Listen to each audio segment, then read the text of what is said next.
All right, Shalom. This is Har one Bun Yasha Allah of the Lions Den Camp. I want to say Kal Halayim, La Yahweh, by Hashem Yahweh Shai, by Hashem Harakar Kodash, Ma'amath. Double honor to the elder apostles of GMS and the elders. Shalom to you, Akim, and Agwatim and children that believe in sincerity and truth around the four corners of the earth. Hey, man, I want to get into this topic that's on my spirit. Um, just dealing with faith, and trusting in our God, our power, Yahweh by Hashem Yahweh Shai. All right. Yahweh, the Father, and his Son, Yahweh Shai. And how, matter of fact, I'm gonna start off with this scripture. All right, I'm gonna start off with this scripture here, and this should get to the point. Second Peter, of the basis and foundation of this lesson I'm about to do. All right, and the concept. Second Peter's 2:9. The Lord Yahweh Bashim Yahweh Shai knoweth how to deliver the godly out of temptation, and that's all we see right now is temptation. All right, trials and tribulations, right, and that's what's coming. More temptation, even the hour of temptation. And the Lord knows how to deliver us out of it, man. That's something to meditate on. The Lord knows how to deliver us. All right. And I'm probably go to another scripture after this as well. The Lord knoweth how to deliver the godly out of temptation. So the godly individual, um, what you would call prophet, you know, leader, Daniel of the tribe of Judah, when he was in the lion's den, all right, the den of lions, and Yahweh Bashim Yahweh Shai delivered him. All right, seeing him as being innocent. Now, the ones that believe in Yahweh Bashim Yahweh Shai and you're chosen in that day, you're going to be having exemption from judgment, which will make you innocent in the eyes of the Lord. And the Lord is going to protect you in this den of lions, the lion being Esau, all right? The den being the world, actually, because that's where they play. They made the whole world their oyster now. The Lord gave it into their hands. All right. America is, scriptures say America is like a threshing floor, and that's what a den is. All right. The lion's den is where they thresh and destroy and eat and feast and hunt. All right. Their domain. And the earth has been given into the hand of the wicked. But I want to read the story of Daniel and show how the Lord delivered Daniel, the judge of God, at that moment, right? That's what the word Dan means, judge, a powerful judge, right? And he was raised up to be that in that time, raised up over the presidents at that time, man, governors and all that shit. He was raised up very high, exalted very high in the Babylonian kingdom and um, the Medo-Persian Empire. So he was able to see both, right? And ultimately the deliverance.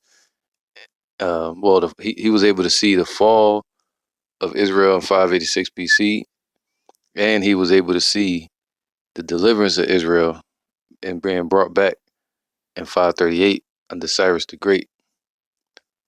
All right. And when he commissioned Zerubbabel as the governor over Israel, um, but we didn't have a king at that time. So Daniel was one of our leaders, our nobles, the prophets, all right, the princes, and he had faith in Yahweh Shem Yahweh Shai, and he represents us today in faith. And he was from the tribe of Judah. Yahweh's praised, the ones that are praising Yahweh Bashem Yahweh Shai. The 12 tribes of Israel today are the elect. All right. Basically, I'm saying that word Judah represents Yahweh's praise. So any of the elect that are in the hopeful elect that are in that spirit from any of the tribes, 12 tribes, of praising the Lord, Yahweh Bashem Yahweh Shai, and not the society, not these false gods or these idols, but instead we aim to destroy these idols. We aim to see righteousness upon this earth and to serve only Yahweh Bashim Yahweh Shai on a daily basis, in which this whole system is against that. This whole society and Esau, they're against that. And they're setting up, um, uh, uh, you know, blockades to try to block this word from getting out through YouTube, through the media, whatever. All right, through their lies, through their churches, through their think tanks and shit, and through the rappers and The 2 Peter 2:9, the Lord knoweth how to deliver the godly out of temptation, man. So he delivered Daniel out of those temptations. And Daniel saw angels, man. The Lord was dealing with him. And to reserve the unjust unto the day of judgment to be punished, man. All right. Um, so the Lord is reserving Esau unto judgment, the day of judgment, to be punished, and 2/3 of our people, keeping everything how it is until he shows up, till the judge shows up. All right, it's gonna get worse and worse, so he can judge more fiercely. So now let me get this. All right, let me get through this chapter real quick. It's Sirach 2:6. Believe in him and he will help thee. See, you believe in him, he will help you, yo. All right, he'll help you in these times. He said, fear not thou worm Jacob. He said, I will be with you. I will help you. Order thy way aright. So he's helping us order our way righteousness towards the kingdom. All right. And trust in him, man. So we got to trust in Yahweh Hashem Yahushai. Don't trust in the system. Um, don't trust in these philosophies, these lies, these idols, these people, nothing. We trust in Yahweh Hashem Yahushai, man. Don't trust in no weapon, your money, none of that. All those are just forms of defense, but they can't defend you from the judgment of the Lord. When Esau makes his move, that's judgment from the Lord, man. Esau don't have all that he not that damn powerful to control even their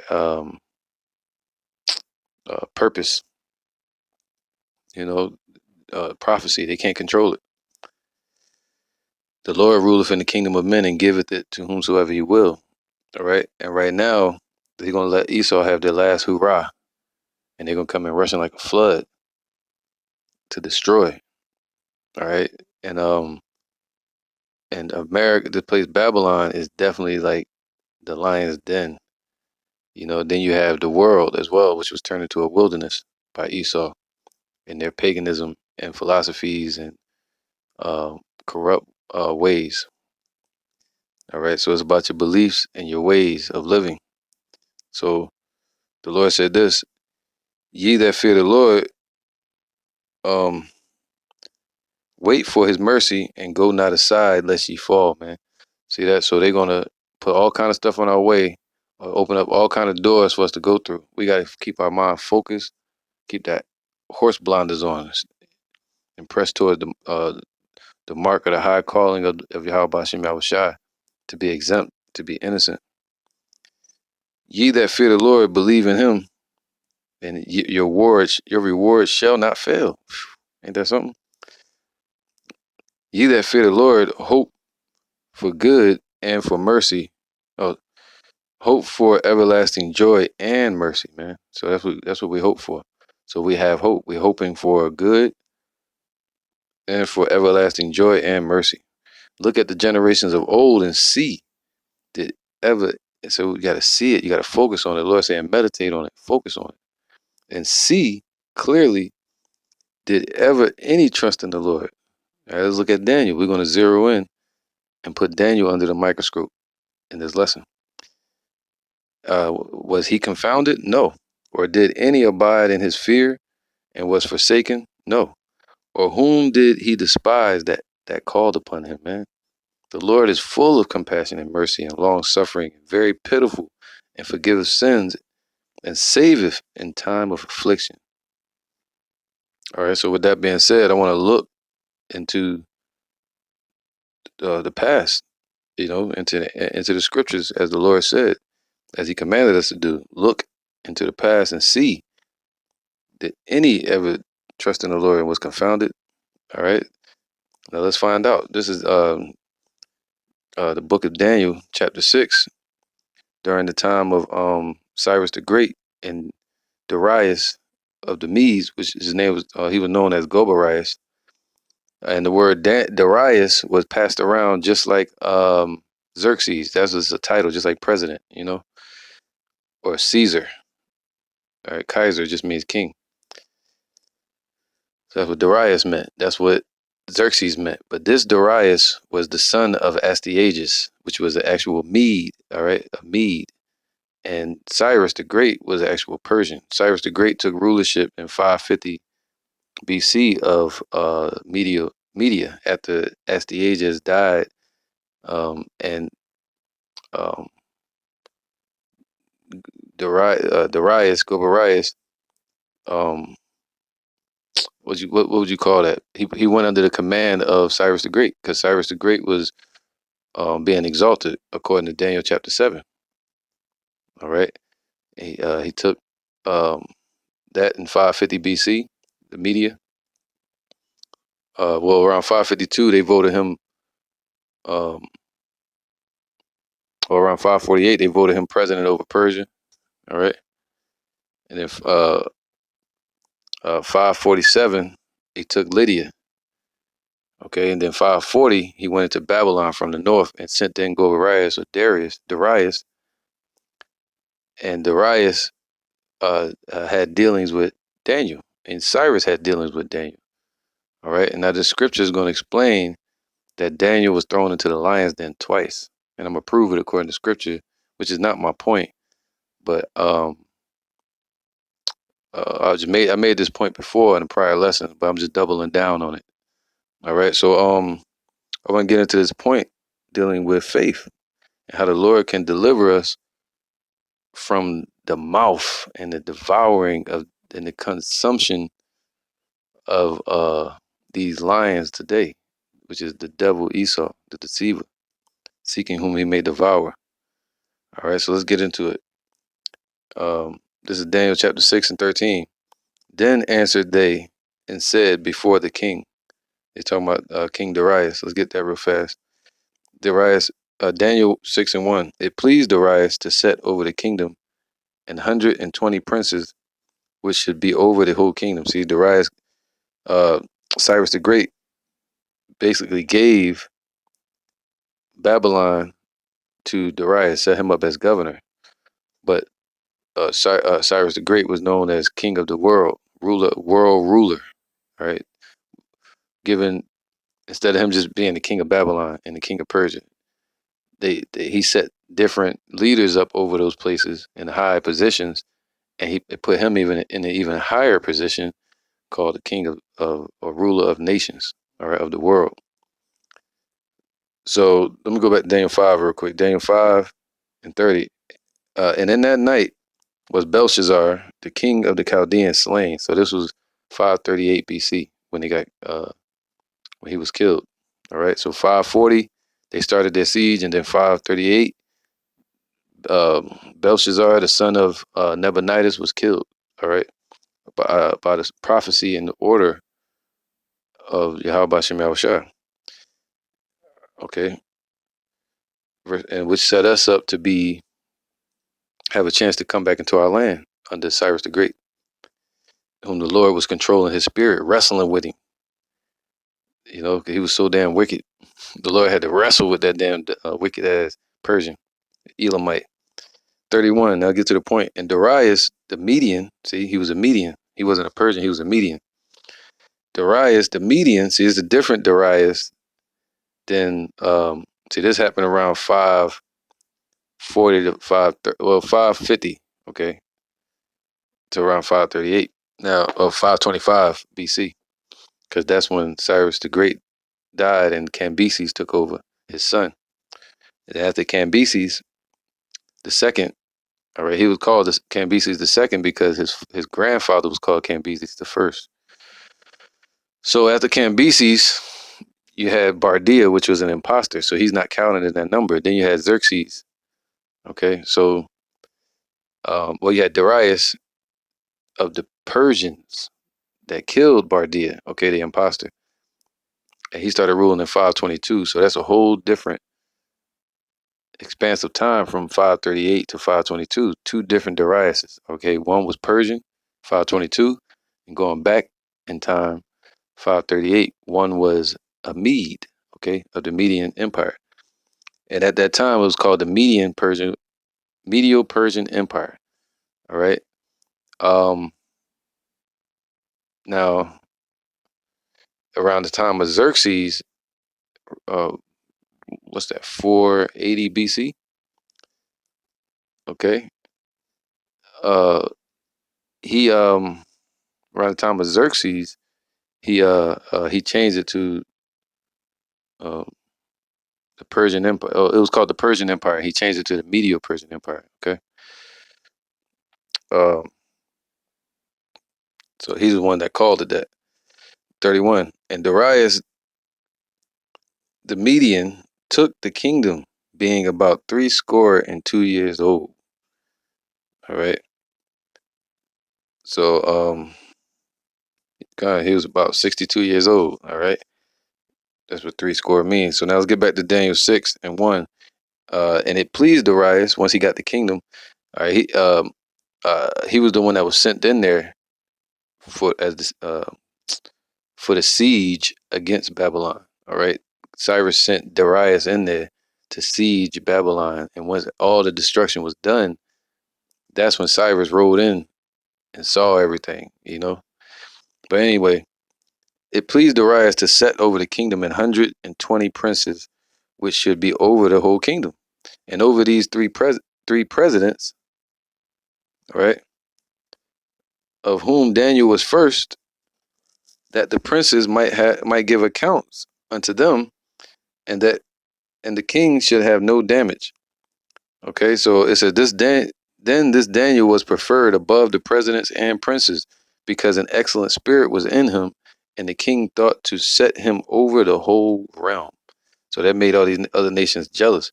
Now I want to prove to you that this is a different moment from when Daniel was in the lion's den with Cyrus the Great, and then another time he was in the lion's den with Darius. All right, they both tried him in the lion's den. The Romans, they used the cross. They would put people on the cross, make them carry their cross and bear their cross, and they would hang them on the cross. Uh, the Babylonians, they would put you in the oven, or they had this damn I forgot what it was called. It was like this on top of the oven called Gehenna, if I'm not mistaken. No, it wasn't Gehenna. It was um I can't remember, man, but it was over there. Anyway, I can do a lesson on it. All right, but anyway, they had the damn temple where the temple was at. All right, and the temple, the where they burn the bodies at, right? Before they would put people in the damn oven, they would take them up to the top and drop them off and shit, and let them splatter on the fucking ground, and then they would throw them in the damn oven and sacrifice them to their idols from the blood and shit like that. Sheesh, man. So anyway, so now I'm gonna get to the point. All right, kind of. It was called Susa, which was basically uh Sushan. I keep about to say Shiloh. Sheesh. Susa, what was called Sushan. That's where they had the temple at. All right, and they would drop people off the damn top of it, put them in the oven. So now we know that Darius was ruling under Cyrus the Great. So let's get this real quick. And he was the one that was governing Babylon under Cyrus the Great's orders. But let's get this proof. Um, Now let's read the story and I'll prove it along the way. Yahweh Ratazah. This is Daniel 6:7. Now so he was raised up in the kingdom of the Medo-Persian Empire, but he was known as a destroyer of idols, and he was known for praising Yahweh Bashem Yahushai openly, you know, and he didn't care. And the second time, one instant, he was caught for praying, serving the Lord. All right, and another time he was um, they persecuted him for proving to Cyrus that the idols of Bel and the dragon were just idols. He put a bunch of stuff together, stuffed it inside of the damn idols, and they burst apart. And they said, "You killed it." That's how they really believed he was like a killer of idols. Anyway, so he burst the damn idols all over the place and proved that their what would you call it? Their nobles were lying to Cyrus, okay, about the idols eating the food. You know, they're priests. Okay, they're priesthood, what the wicked priesthood of Cyrus the Great. Okay, so anyway, so Daniel was thrown in that time, and he was also thrown in under Darius, um, because the Persians and Medes they would try you with the lions. Then, all right. So now let's get it. And all the presidents of the kingdom, the governors and the princes, counselors and the captains have consulted together to establish a royal state statute and to make a firm decree that whosoever shall ask a petition of any god or man for 30 days, save of thee, O king, he shall be cast into the den of lions. See, this was all propaganda and a setup against Daniel, a so-called black man, or a Negro from the tribe of Judah. Just like they did against Yahushua, just like they're doing against, they did against our people in the 60s and 70s, just like they're doing today. All right, demonizing people. But this is the point, right? Here you go, right here. This is Daniel 6:5. Just like in Psalms, it says that the nations were confederate against us, and the top nation is Esau. Daniel 6:5. Then said these men, we shall not find any occasion against this Daniel, man. See that they can't find nothing where we've harmed them or did anything to them. That's why the Lord said Esau. I'm talking about two different nations here. At that time, it was like the Chaldeans, the Amorites, or the Canaanite nations, all right, the Babylonians, which were basically a mixture of Chaldeans and Syrians, and also Amorites and Babylonians, Nubians, shit like that. All right, people of the Levant.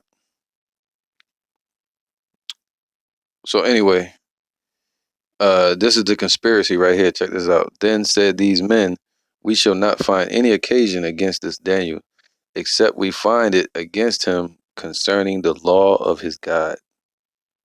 See that? Mm. So even today, they're not going to find anything against the true prophets of the Lord unless they find it against him, against us, concerning the law of our God, all right, concerning our faith. And that's what they're going to try to do. They're going to try to push the chip. They're going to try to demonize the prophets as they're doing, shutting down our YouTubes, all kind of shit, man. Okay, so now let's get to the point. Verse 8. Now, O king, establish the decree. So they wanted Darius, not Cyrus. This was a different time. They wanted Darius to establish a decree in Babylon. All right. And sign the writing. So they wanted him to sign it too, that it be not changed according to the law of the Medes and the Persians, which altereth not. Right. So they don't alter their law once they put it in place. Just like with Cyrus the Great, where he put out a decree for our temple to be rebuilt and for us to come back to Jerusalem in 538. The Lord put the spirit on him to do that, even though he was a heathen. But the thing is, that decree was broken under Bardir, which was not a Persian. He was an imposter, most likely a Syrian, all right, like a gypsy, an imposter, man. And he was acting like a Persian. Then they found him out in 522, and all the Persians came together and killed him. All right, and now,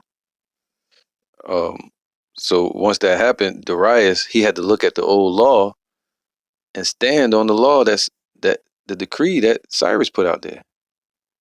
And then Xerxes had to do it again under the the advising of Zerubbabel. All right. So what was that Artaxerxes or Xerxes? I have to go look at the time period and all that again, man. Or the scripture. But anyway, stick on point. Daniel 6:8. Now, right now, O king, establish the decree and sign the writing, that it be not changed according to the law of the Medes and Persians, which altereth not. Wherefore, right? Because let me get to the point. I just came to my mind. Yeah, Xerxes was with Esther, and then you had Zerubbabel, right, with Artaxerxes, all right, 445 BC. So this is verse 10. Let me get back to this point. Daniel 6 and 10. Now when Daniel knew that the writing was signed, he went into his house. Wow, and his windows. So he knew that they signed it, man. He knew it. He knew they signed something against him. Just like today, we're gonna know when they're about to come at us. The Lord gonna let us know. He went into his house, and his windows being open in his chamber toward Jerusalem, he kneeled upon his knees 3 times a day and prayed and gave thanks before his God as he did aforetime. Right? Sometime, at some point, they're gonna say you can't teach. Who knows what they're gonna say, man? But you're gonna be challenged. All right, you're gonna be tempted, and I think it's gonna be with this thing they giving out now, and then the chip. All right. Now when Daniel knew that the writing, okay, as he did aforetime, so he was praying as he always did. He like, I ain't. Let me just keep on praying, Lord. I ain't changing. Verse 11. Then these men assembled, found Daniel praying and making supplication before his God. See, mind you, they just made a law against that. Verse 12. See, they set him up because they saw him praying. They knew he prayed 3 times a day. So they're like, hey, king, won't you make a decree that anybody that prays to their God other than these idols, that they be put in the lions den? How about that? And that's what he signed. He signed the decree. And so anyway, because he couldn't break Daniel's faith, man. Daniel 6 and 12. Then they came near and spake before the king concerning the king's decree. Hast thou not signed a decree that every man that shall ask a petition of any god or man within 30 days, save of thee? So they say you're supposed to come to the king for it. Don't go to the Lord. Don't go to any other man upon earth, and don't go to Yahweh Bashim Yahushai in heaven. Wow, ain't that something? That's what the Lord saying. Trust in Yahweh Bashim Yahushai. Trust in Him, because Esau gonna say, "Yo, you gotta come to them for the help." All right, the one of all things. But Yahweh Shai said, "No, that shit is broken." All right, Yahweh Bashim Yahushai is our helper. All right, verse 12. So it says, "O king, shall I'm gonna start from the top. Then they came near and spake before the king concerning the king's decree. Hast thou not signed a decree that every man that shall ask a petition of any god or man within 30 days, save of thee, O king, shall be cast into the den of lions, man?" And the word den goes back to the term threshing floor. All right, threshing floor, and aria, which would be lion, which means to tear or to rip in pieces. Okay, so when Adam saw this animal, he saw it ripping shit apart with the claws and all that. He called it aria, which means to tear. All right. But the den of lions, Esau represents that today. You know, thirsty for blood, like Scar from Lion King. Malnourished and impoverished nation, base man. Right. The hyenas would be the other nations. Anyway, Daniel 6 and 13. Then answered the king. Then answered they and said before the king that Daniel, Danya Allah, which is of the children of the captivity of Judah, regardeth not thee. So he like, yo, he ain't regard your law, O king, nor the decree that thou hast signed, but maketh his petition 3 times a day. Right. So there was um, they were at a dilemma right there, because this fool done made a decree and signed it, and they can't go against their law. See how the damn heathens work. Yeah, you know we can't break our law, right? So hey, that's how Esau is. They create the laws, and they bring confusion in the world. All right. So verse 14. Then the king, when he heard these words, was sore displeased with himself and set his heart on Daniel to deliver him, right? Because he got played. What he should have did was what would have been righteous was to condemn those presidents and leaders that manipulated him. All right. So Esau can be manipulated by any of their peers, man. When a wicked man is in authority, when the you know let me get this real quick. This is Psalms 12 and 8. The wicked walk on every side when the vilest men are exalted. All right. So um when the vilest men are exalted, so now Esau has been exalted, and their leaders and all surrounding them, their think tanks and their advisors are all um wicked. All right. And they serve the vilest of men, the most wicked of them. That's how they get lifted up. And Cyrus the Great was a vile person, even though he was known as a good businessman. He would take over your damn kingdom, and he would let people serve their god or their idols. He would let us serve our God, and they would serve their idols. And by doing so, he was saying that they would have peace in their new world that they were ruling, and that's what he was passing down to generations of the Persians. He was saying, "Hey, man, let them have their temple and do what they do, so that way you don't have no drama and your kingdom will thrive." And that's why Darius, the Persian, followed that mindset, and also Artaxerxes. All right, they wanted to have powerful kingdoms. So, all right. So now the wicked walk on every side when the vilest men are exalted. All right, Daniel 6 and 15. No, 14. Then the king, when he heard these words, was sore displeased with himself, and set his heart on Daniel to deliver him. So he wanted to get Daniel out of there, just like Cyrus the Great did. And he labored till the going down of the sun to deliver him. So he will. So that, mind you, now I'm gonna get to my point. Another point I want to prove that Daniel was thrown in the lion's den twice, because, of course, I can go into the whole context of the chapter, both chapters in Bell of the Dragon and in the Apocrypha and in Daniel 6, but because in both chapters they speak about two different stories. One dealing with Habakkuk, and the other one in Habakkuk and Cyrus, and it mentions Astyages when he died, and the other time was with um, Darius. All right, and they were accusing him of two different situations. One was for destroying the idols, and the other one was for praying 3 times a day. All right, going to Yahweh Bashem Yahweh Shai for help, and they said that was against the law. Daniel 6 and 14. All right. Wow, one more, right? And the Lord gonna show you right here, man. Because Esau, they decree unrighteous decrees. They just come up with these damn paperwork and laws, and they put it out there to oppress more people and make the rich richer and the poor poorer.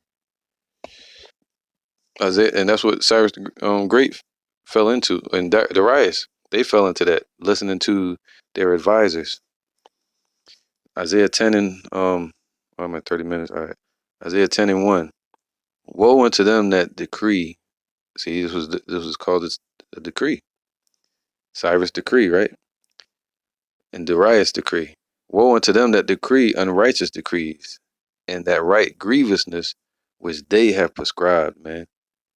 Okay, so they just prescribed it. They say, hey, man, won't you come up with this law where if anybody goes to any other king besides you, that they be put in the lion's den. And he wrote that in the law and sealed it, just showing off his power. See that prideful ass heathen. All right, so I'm gonna go ahead and finish this out real quick. Daniel 6. So it's, mind you, it said he labored to the sun going down. Verse 15. Then these men assembled unto the king and said unto the king, Know, O king, that the law of the Medes and the Persians is that no decree nor statute which the king establisheth may be changed. Once you put in the law, you can't change it. Verse 16. Then the king commanded, and they brought Daniel. Look at that, man. And cast him into the den of lions, man. Can you put yourself in empathy in his feet and see this process? You know, just like Hananiah, Meshach, and no, Hananiah, Mishael, and Azariah, I think his name is. All right, how they were thrown into the fire had and didn't know what they had to have hope. They didn't know the Lord was going to deliver them.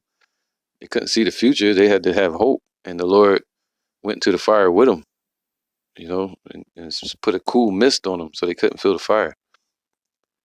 All right, it says that in the prayer of Azariah, and also in the book of Daniel. So now, with Daniel being in the lion's den, he's stepping into this den of lions that were hungry, haven't eaten. You know, um, so a lot of people will lose faith right there.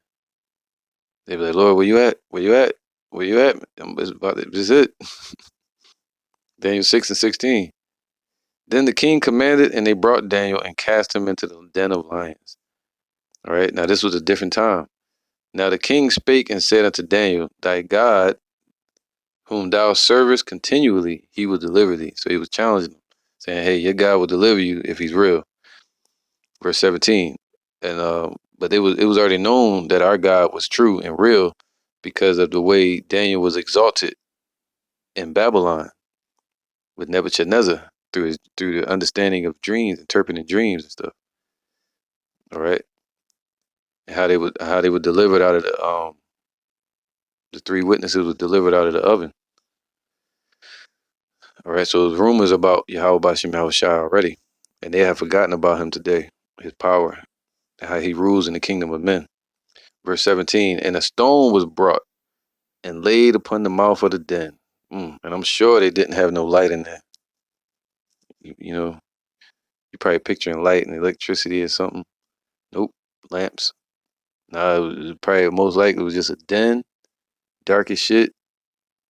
Maybe light from the outside. Then they put the damn stone over it, and it get dark in there. And you see the lions, and as they closing it, the lions vanish. You can't even see them because it's dark, but you know they're there and they're hungry, right? So 17, and the stone was brought and laid upon the mouth of the den, and the king sealed it with his own signet. Man, that's so damn wicked, man. And with the signet of his lords, that the purpose might not be changed concerning Daniel. So they signed it, sealed it, and delivered it, so that it would not be changed. 18, then the king went to his palace and passed the night fasting. So that King Darius, he fasted through the whole night. Oh, there you go. There go the point. All right, it was the whole night. Now, that was one night that he was thrown into the lion's den, and then he was taken out in the morning. One night. Now, let's stop there, take a pause for the cause, all right, and clarify on that point I wanted to make that Daniel was in the lion's den twice. Because right here it says he was in there for one night. All right, and I'm not gonna lose my point dealing with faith, but I want to get this real quick. All right, so this is Bell and the Dragon, chapter 1. There's only one chapter in it, I think. Yeah, one chapter. It's basically a continuation of Daniel, usually known as the 14th chapter of Daniel, so called. All right, Bell and the Dragon. Bell was an idol, and the dragon was something that they worshipped at that time, the Persians and the Babylonians. Um, it says this, and King Astyages was gathered to his fathers, and that happened in 550 BC. All right, he was the king. Astyages was the dad of Darius, and he was the king over the Medes. All right, and if he wasn't his dad, he was. I think he was his dad. All right, I got some proof on that. And Cyrus, it says, and King Astyages was gathered to his fathers, and Cyrus of Persia received his kingdom. All right, so right here, Daniel was dealing with Cyrus um, around that time. Okay, so let's get down to the point. 31. It says, um, verse 30. Now, when the king saw that they pressed him sore, being constrained, he delivered Daniel unto them. See, same thing. All right. They did the same thing twice. You know, they lied on him, accusing him. All right. And the other time they had a conspiracy against him. They set him up. They conspired against him. But this time it was because they called him a dragon slayer. Let me get this real quick. See, Bel and the Dragon 1:28. When they of Babylon heard that they took great, when they heard that Daniel had destroyed the idols, proving to Cyrus that they were just idols, they took great indignation and conspired against the king, saying the king is become a Jew, right? Because he was cool with Daniel. They were like, yo, the king has become a Jew. You like, no. Because he started believing. You know, they not going to believe, but he saw that his idol that they believed in was false. And he knew that our God is the true God. He made a decree about it. And even Darius made a decree. It's called the Cyrus Decree, to where they spoke about a president, meaning Daniel, and this president's God proved himself to their nation. All right. And he wrote that decree commemorating Daniel as the president. So it's in their decrees, man. Proof of this. We got proof. We got the Nebuchadnezzar steel, which is uh their form of chronologizing, um recording their history. Okay. So let's go to verse 28 again.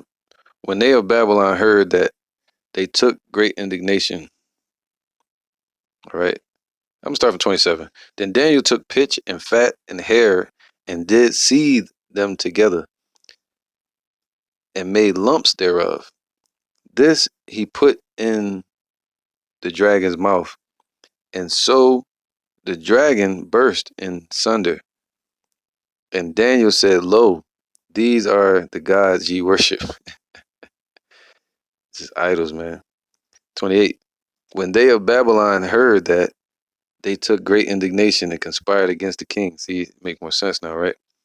Saying the king has become a Jew, and he have destroyed Bel, and he have slain the dragon.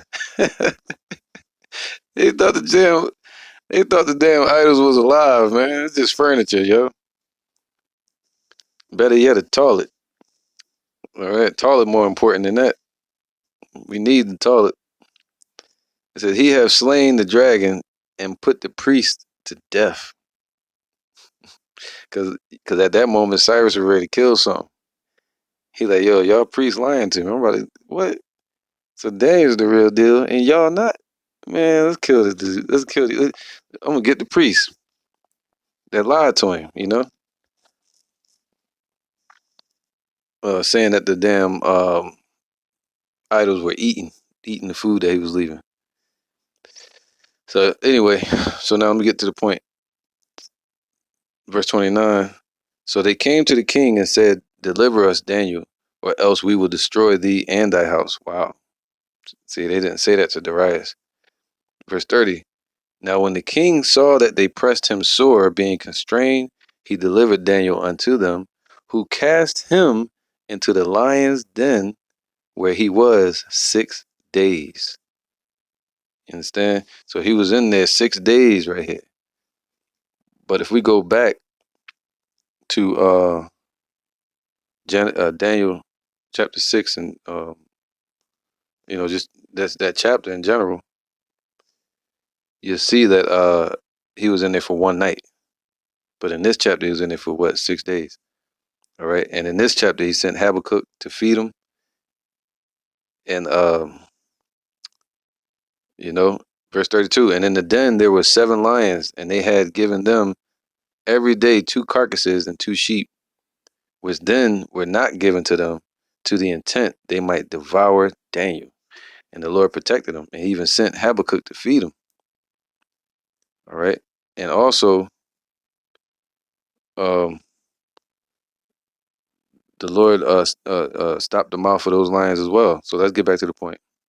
All right. So when all hell break loose, and this place is the threshing floor for these heathens,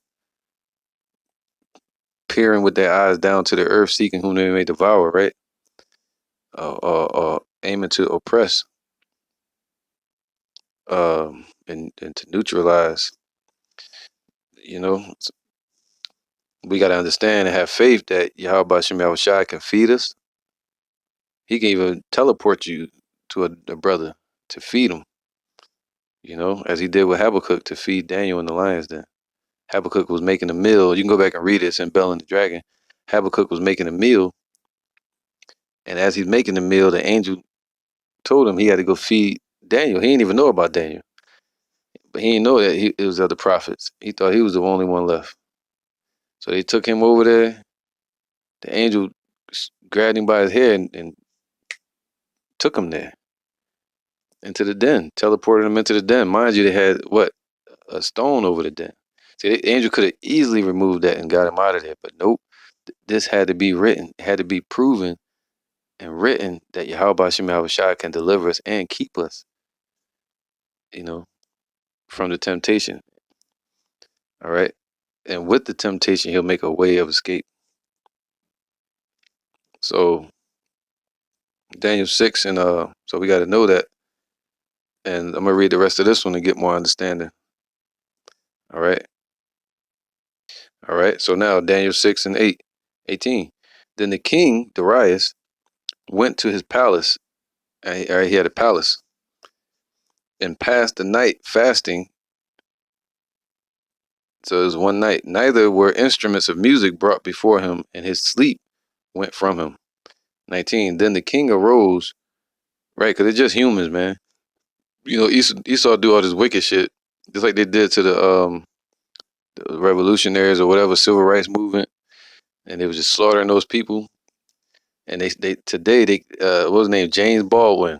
He spoke very eloquently when he said uh these Edomites, which he called them something else, but Esau, they can't see us as humans, because if they did, they had to deal with the reality of who they hurt and who they've touched. All right, just like Hitler said, you touched the Lord's jewelry, the apple of his eye. All right, and we're human too, but instead they see us as what? Bywords and proverbs such as niggers and spooks and monkeys and animal, whatever, monsters, their worst nightmare. All right, Mandingo, Esau. Anyway, Daniel 6 and 18. Then the king went to his palace and passed the night fasting.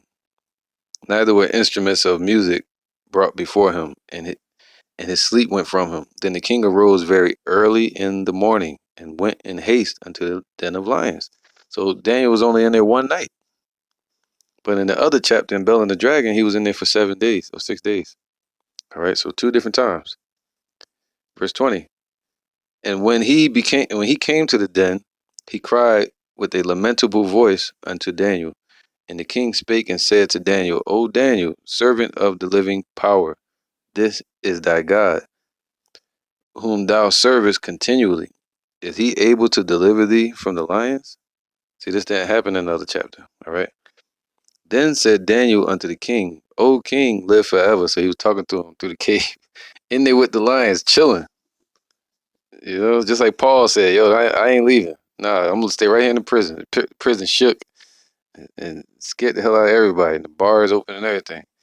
And he was like, nah, I ain't leaving. Tell him to come down here and get us.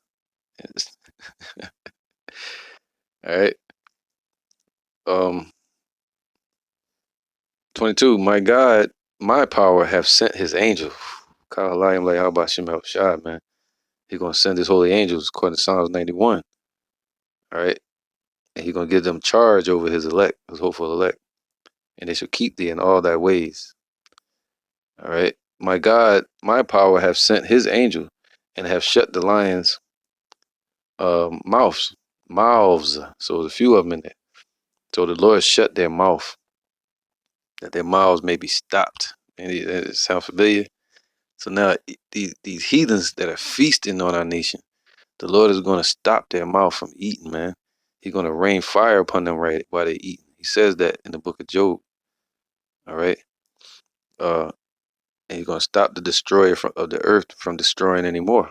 And that their power and their weapons and their military and their might and their lies shall have no effect on the hopeful elect, on the elect. All right. Just like Daniel. All right. Daniel 6:22. My God have sent his angel and have shut the lions' mouths, that they have not hurt me. For they wanted to hurt him, but they couldn't. All right. Mouths that they could not hurt me, for as much as before him innocency was found in me, and also before thee, O king, have I done no hurt. Right? The same way the riots was looking at him like, yo, he was bugging out all night over it. Like, damn, I'm about to kill an innocent man. Whoa. If he looks at him like that, imagine how the Lord looking at him like, yo, this is my child right here. He's innocent. All right. The Lord is a righteous judge. All right. So it says, so I'm gonna get to the point. Let me get to the point because I don't want to lose sight of the point of faith. But I'm gonna read a little bit more. So the Lord sent his angel, man, that millisecond, just like he did with um, Hananiah, Mishael, and Azariah. Verse 23. Then was the king exceeding glad for him and commanded that they should take Daniel up out of the den. So he was taken out the next day. And so Daniel was taken up out of the den, and no manner of hurt was found upon him, because he believed in his God. Right? Just like I believe and you should believe. We believe in Yahweh Shem Yahushua. Because of that, the Lord is promising us, and we have faith and hope, that we won't be touched by the coming judgment. 24. And the king commanded, and they brought those men which had accused Daniel. So that's going to happen. The Lord going to flip the tables and bring judgment upon these nations. He say, let me get this. All right here it says, Proverbs 21:18, the wicked shall be a ransom for the righteous, and the transgressor for the upright. So today the Lord going to put that judgment on Esau, and they're going to be a ransom for the righteous. Even 2/3, they're going to be a ransom for the righteous, man. All right. Okay, so let's speak about these wicked men. Daniel 6:24. And the king commanded, and they brought those men which had accused Daniel, and they cast them into the den of lions. So they put all those leaders that were confederate against Daniel, the tables turned and the judgment was against them now, and their families, man. Not just on them, but on their families too. See that, you know, they didn't care about Daniel and his families, and his brotherhood and shit like that, stuff like that. So and the king commanded, and they brought those men which had accused Daniel. So who's our accuser today? Esau. And he said, what? All right, Revelations 12:9. So this is about to happen, man. And now it's gonna happen to a different dragon.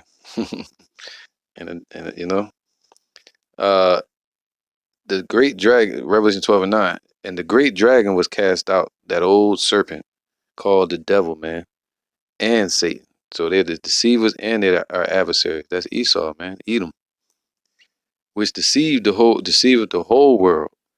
He was cast out into the earth, and his angels, so their soldiers, were cast out with them, man. See, the ones that walk on every side, the wicked.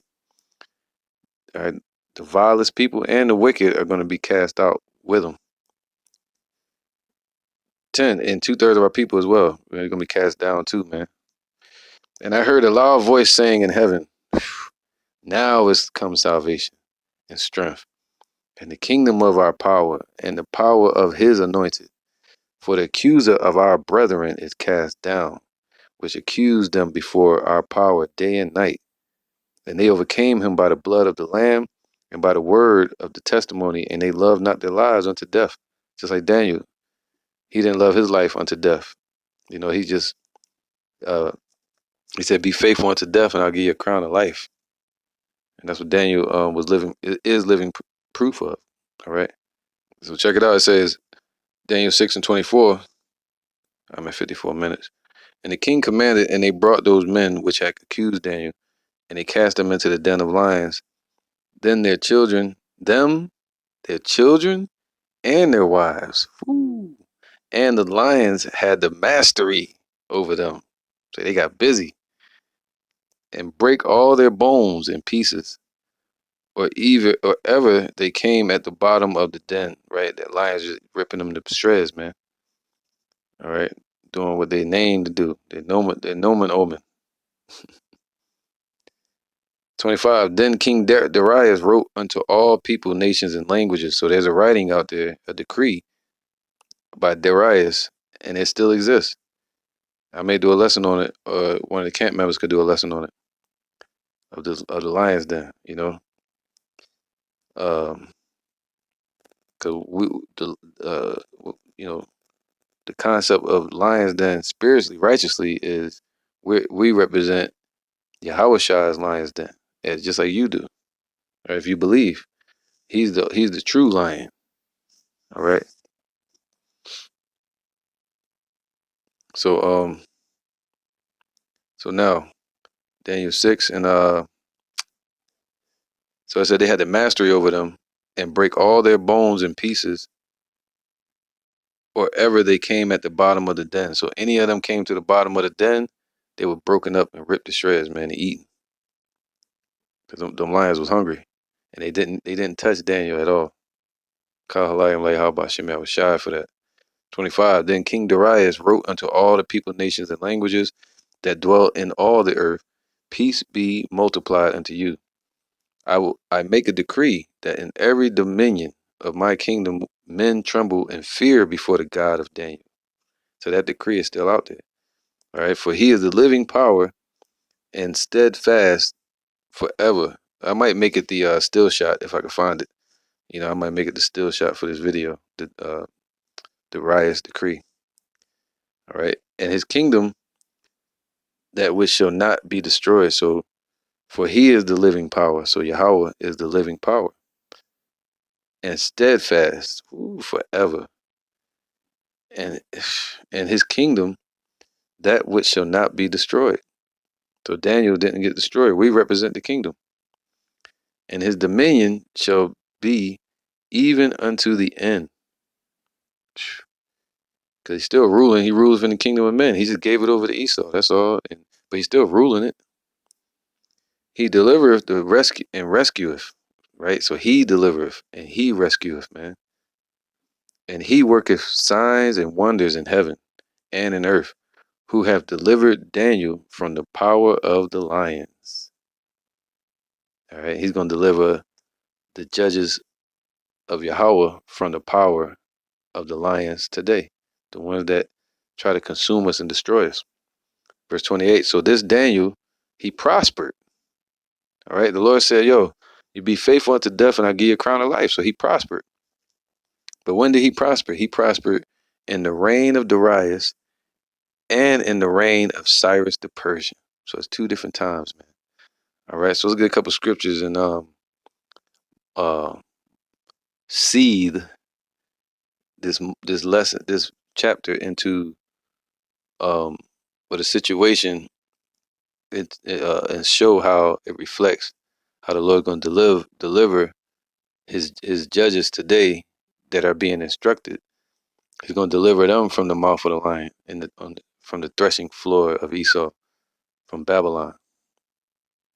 All right, because you look up the word den, lion's den, it means threshing floor, a place where the lions thresh. This is their domain.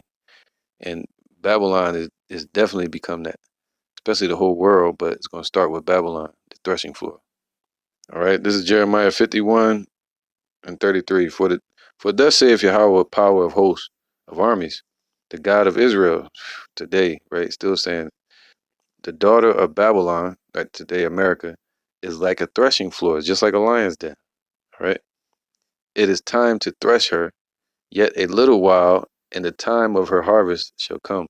So this is Yahweh's threshing, the tiller of the soil, right?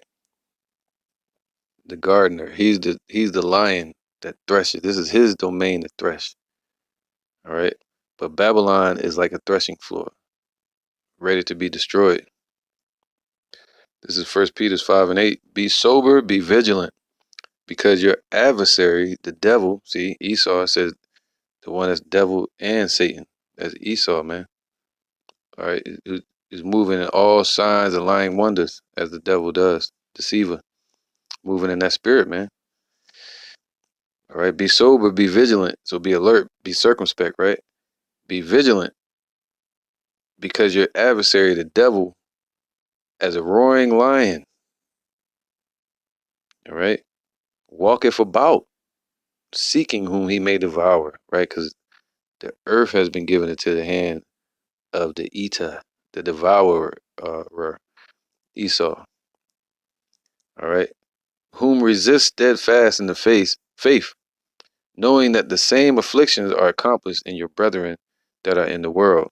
Okay, so let me get this real quick. So he said, what the devil, our adversary, the devil, as a roaring lion, walketh about seeking whom he may devour, because they know they got teeth, they got might and power, so they feel like they can devour anybody. All right, but let's see. All right, so I'm gonna end it with this one, man. Psalms 58:6. Break their teeth, O Yahweh. All right, so the Lord's gonna break their strength. He's gonna break their might. That's what the word teeth represent. Their military and their all the spirits that leaped out of the mouth of the frog, or what you call from the dragon. All right, all of their deception, their weapons, which is the sword through the military. All right, um, through the banking system, and also through their religious systems, man. Okay, and military runs all factions of the government, and policing and stuff like that. Psalms 58:5. No, 6. Break their teeth, man. So the Lord gonna break their jaw. He gonna break out the lion's teeth, just like Samson ripped it like it's a kid, like it's nothing. All right, the hammer of the earth. How is he cut off like it's nothing in 1 hour? But these Edomites, they're gonna be as their own dung that perisheth, man. Like it's not like they're nothing. So easily, just like that. All right. Psalm 58:6. Break their teeth, O Yahweh. All right. In this den where the lions are surrounding us, and we're imprisoned here, in Esau's um time or rulership, right? Fair enough, right? So with that being said, we're praying to the Lord to break their teeth, or to stop their mouth, shut their mouth, that they can't bite. Matter of fact, don't even do that. Break their teeth out their mouth so they'll never eat again. All right. Take their strength away from them. Bring them down to our level so we could break them even more. Psalms 58:6. Break their teeth, O Yahweh, in their mouth. All right. In their mouth. Okay. So that's in their strength. All right. When they're in the height of their power. Psalms 91. The noonday. The height of their power, man, was really the 60s and 70s. But now they're trying to reach the climax of their new world order. But the Lord, we praying to the Lord to break their teeth out of their mouth, or in their mouth. Break out the great teeth of the young lions, O Lord. Let them melt away as waters which run continually. Wow. When he bendeth his bow to shoot his arrows, let them be as as cut in pieces, man. So that's twofold, because the bow represents words, and it also represents affliction of them coming against us. All right, let them be as cut in pieces. Now, the judgment day, when they shoot their missiles, the Lord said, no weapon formed against thee shall prosper. But before that, they're going to persecute us. They're going to demonize us. They're going to rush in like a flood, martial law, race wars, genocide, whatever in the chip, temptation. All right, draconian measures, man, oppression. But we're praying to the Lord to deliver us and to break the teeth in the mouth. So in their power, break them while they're ruling, you know? So, hey, man, and the Lord's going to do it. I remember with this, man, 'cause this is one of my favorite scriptures, Isaiah 41 and 14. Fear not. So that's the point. Don't fear it, man. All right. That's right. Let's start from 11. Behold, all they that were incensed against thee shall be ashamed and confounded. Right? When the Lord break out their might and destroy it, and these 2/3 that were scoffing at us, they're gonna be confounded as well when they see their authority, Esau, being brought to destruction, and that their idols are just idols. All right, when the Lord destroys them. Behold, all they that were incensed against thee shall be ashamed and confounded, just like they were ashamed and confounded when they came up against Daniel. They shall be as nothing, and they that strive with thee shall perish. All right, so you're gonna break the teeth of the lions of the Eta. All right, 12. That's what the Africans call lions. They call them Etas. They say when you see it, you just know it's trying to eat you. The Eta. That's Esau, man. You see him, you know they want to try to oppress you, man. Verse 12. Thou shalt seek them and shall not find them, even them that contended with thee. So our contender, our adversaries. I just read that. Our adversary, the devil. That's Esau, man. All right, Deuteronomy 28 says we're going to be sold into our enemies. So our adversary, the devil, thou shalt seek them and shall not find them, even them that contended with thee. They that war against thee shall be as nothing, and as a thing of naught. Right? For I, Yahweh, thy power, will hold thy right hand, so you can give us spiritual power and protection from the spiritual realm with the angels and from Yahweh Bashem Yahushua. Saying unto thee, so he's going to say unto us, man, and show us, fear not, I will help thee. All right, so he's saying that now through the Spirit, all right, holding our right hand, which is the right side, dealing with the spiritual side, righteous side. So he's going to uphold the elect until the end. All right. Verse 14, fear not. So that we're not supposed to have fear. The Lord didn't give us the spirit of fear. And look at Daniel. He didn't show any fear. You know, he was stoic. All right. Fear not, thou worm Jacob, and ye men of Israel. I will help thee. So the Lord promising us that he's going to help us. Just like he helped the prophets of old. He's like, you don't even know I do this, man. You know, that's what I do. And he said he was like that forever. He's always going to be that deliverer. Fear not, thou worm Jacob, and ye men of Israel. I will help thee, saith Yahweh, and thy Redeemer, the Holy One of Israel, Yahweh Shai. All right. Behold, I will make you a new sharp threshing instrument having teeth. So he's going to give you the power and take it from Esau, man. He's going to break their power and he's going to give you power. All right. Thou shalt thresh the mountains, the governments, or the foundations, and beat them small, the lions and the young lions. Thou shalt make the hills as chaff. All right. Thou shalt fan them, and the wind shall carry them away, and the whirlwind shall scatter them, the destruction. And thou shalt rejoice in Yahweh Bashem Yahushai and show glory in the Holy One of Israel. It's going to happen, man. So with that, I'm going to say, hey, Kal Halayim, La Yahweh Bashem Yahushai, Bahashem Harakakodash, Ma'amah, all right, for the victory, and double honor to the elder apostles of GMS and their elders, and shalom to you, Akim, and Agwatim, and children that believe in sincerity and truth around the four corners of the earth in faith and sincerity.